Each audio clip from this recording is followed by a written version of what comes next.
Hello everyone, welcome back to my channel. So now we are going to do the second question for today's Leetcode weekly challenge. So let us first read this question, then constraint, then examples, and then finally the coding part for the same. And before viewing the coding part, do try by yourself as that would be much more helpful to you. So now let us read this question. So you are given positive integer n and target. An array nums is a beautiful if it meets the following conditions. Nums.length equals to n. Nums contain of pairwise distinct positive integers. Although pairwise distinct positive integers, simply they want to say that all the integers which are there, those should be distinct in that beautiful array. There doesn't exist two distinct indices I and j in the range 0 to n minus 1. Why n minus 1 and why not n? Because it is starting from 0. So basically total n elements only they want to convey, such that nums of I plus nums of j equals to target. So basically a beautiful array according to them is of length n, have all distinct elements, and none of the pairs in that array should be equals to target. None of them. That is the thing. So we are required to return minimum positive sum that a beautiful array could have. So basically here's the thing is that we don't need to return any array.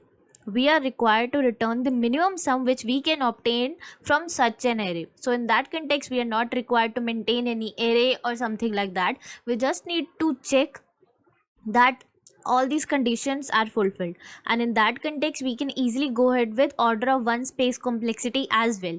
But there is something in this particular question, that is that the thing is nums of I plus nums of j equals to target, and that is for the case of any of the pair existing in that particular array. So in that context we would be required to have some space in which we will be checking that does such sort of pair really exist or not. So that's why space would be required, as this question was like that we don't require any particular space here.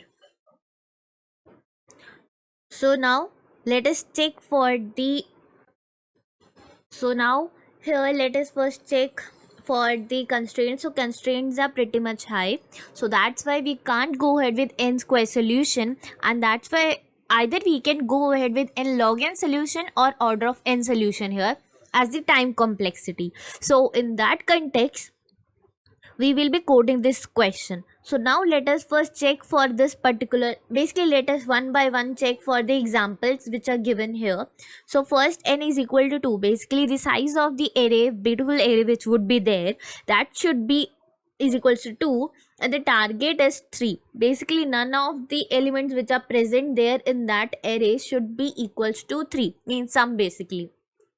So in that context we go ahead from the 1, and then if we add up 2 there, so it will be equals to 3, right? So that's why we will be discarding then, and next we will be checking that what is the next element which we could add. So if we add this, so here the sum would be 4, and the length is also reached, that is the 2 elements, right? So that's why in that context 1 and 3 is as suitable elements which is required to be there in that beautiful array. But here we are not required to return that array, here we are required to return the sum, right? So that's why we will be returning 4 as our answer. Then comes the part for this next example, n is equal to 3 and target equals to 3. So in this context also, now we are required to fill 3 elements here, right? So we'll start from 1, and then we will check that if we add up 2, is it equals to 3? Yes, it is. So we will be discarding this 2. So then we will be going ahead, and then we will check that if we add up 1 plus 3, is it equals to 3? No, that is not. So that's why we will be adding second element as 3. Then now the next thing is that now we will be going ahead with the third element which is there. Now we need to check with the 1 also and with 3 also.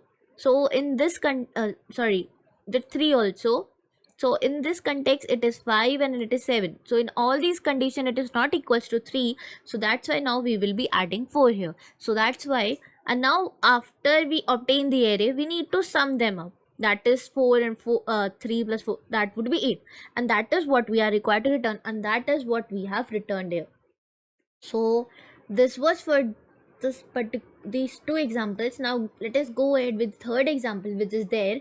So in this third example we are n equals to 1 and target also equals to 1, right? So in this context, basically, right, so now we can see that nums equals to 1 is a beautiful array. So now here the thing is that n is and we can have just one element and target is also equals to 1. But here the thing is that we can have just one element and that is also the minimum one. So that's why here the answer, the sum would be also equals to 1, and that is what we can say here as the beautiful array.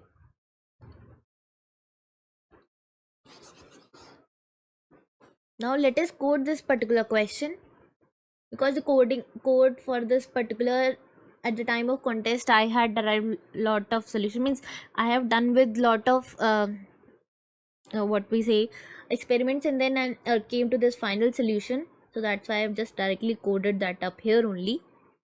So now let me explain you how the things are. So now the thing is that answer could be, because we want to return this as per the return type of this particular, so answer is equal to we have taken its type as long int only, then counter we have taken as 0, and previous one. Basically here I'm not using any array to store for checking out the last element which was there, because surely we are required to check that which all elements which are there, is it equals to target or not. So that's why, but for that reason I have already taken this unordered set which will just do a lookup that does that difference really exist there or not. So at the starting I have inserted 1, because it will always start from the 1, and then I'm going from 2 to 10 raised to power 5, because it max 10 raised to power 5 could be there, but this, if it goes completely to 10 raised to power 5, right, then it will surely give us TLE. So that's why we are required to break when our counter is basically if the condition becomes false for this. So that's why I'm breaking out here. So that is the thing.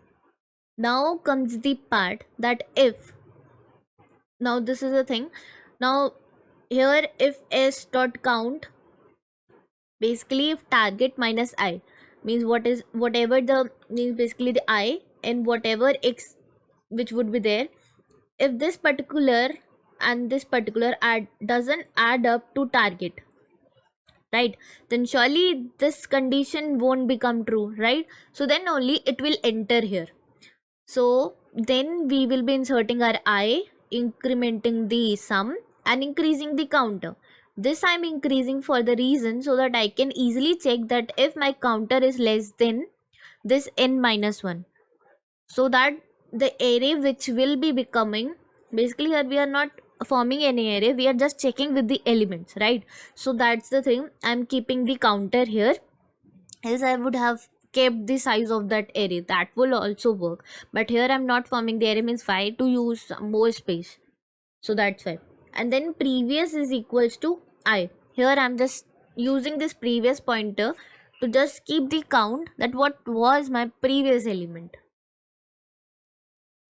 So but the thing is that here also I am not required to use this previous also, this also modification is required, means I can cancel this also, I'm not using it now. Earlier I was using it, means I told now that earlier in the time of context I have changed this solution a lot. There earlier I was using vector and so on, but now this is the final solution for the same.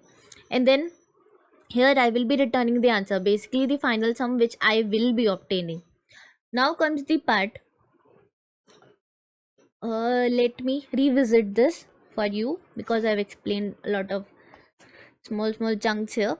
So now the thing is that here I have used this unordered set where I would be storing all the elements. so that I can easily look up if there is a pair which is existing there, which can be a potential